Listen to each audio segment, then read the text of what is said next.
The S&P 500 posted a record high close on Friday for the first time in 2 years, confirming the index has been in a bull market since it closed at its low roughly 15 months ago. The Dow gained 1%, the S&P climbed 1.2%, and the Nasdaq soared 1.7%. Friday's rally was fueled by chipmakers and other heavyweight tech stocks on optimism around artificial intelligence.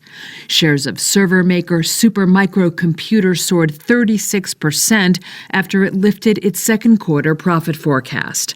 That sparked gains in chip makers Qualcomm, Marvell Technology, and NVIDIA, all up more than 4%.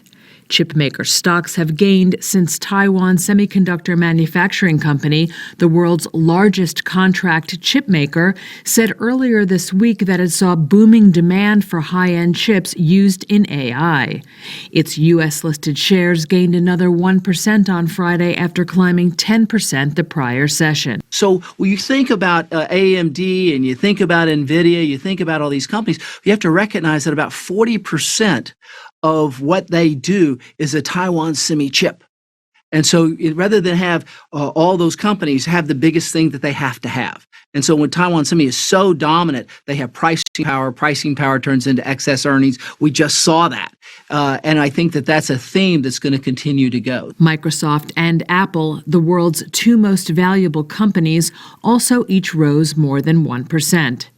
In other company news, Travelers jumped more than 6.5% after the insurer's fourth quarter profit more than doubled. Shares of Spirit Airlines rebounded by more than 17% from losses earlier this week as it assessed options to refinance its 2025 debt maturities amid concerns over the airline's financial future.